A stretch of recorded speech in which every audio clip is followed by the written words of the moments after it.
Iran America युद्धाचा संपूर्ण जगाला फटका। महाराष्ट्रात एलपीजी गॅसचा तुटवडा। मुंबई पुण्यासह अनेक शहरातील हॉटेल व्यावसायिक संकटात।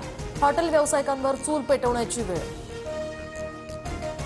पुण्यामध्ये घरगुती गॅससाठी नागरिकांची धावपळ। सिलेंडर मिळवण्यासाठी नागरिकांच्या लांबच लांब रांगा। गॅस टंचाईमुळे सर्वसामान्य नागरिकांचे हाल।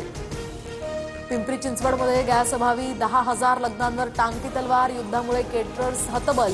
450 ऑर्डर्स रद्द। 45,000 कामगारांचा रोजगार संकटात।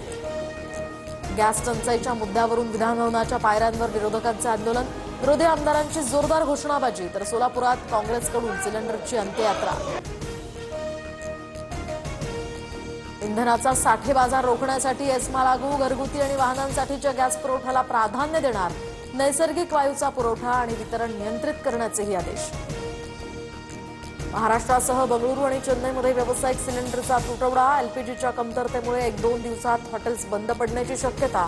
हजारो कामगारांच्या रोजगारावर आणि खाद्य संस्कृतीवर मोठी टांगती तलवार। अमेरिका इराण युद्धाच्या शेतकऱ्यांना मोठा फटका। तर भाज्यांची निर्यात ठप्प झाल्यानं दर गडगडले। पालेभाज्यांच्या दरातही मोठी घसरण। एअर इंडियाचा विमान प्रवास महागणार। उद्यापासून नवीन दर लागू होणार। इंधनाच्या किमतीमध्ये वाढ झाल्यामुळे दर वाढवण्याचा हा निर्णय। नवीन इंधन अधिभार 3 टप्प्यामध्ये लागू होणार। चर्चेला मुख्यमंत्री फडणवीस आज उत्तर देणार। विरोधकांच्या टीकेला फडणवीस समाचार घेण्याची शक्यता। तर अनुदानाच्या मागण्यांवर आजपासून चर्चा होणार।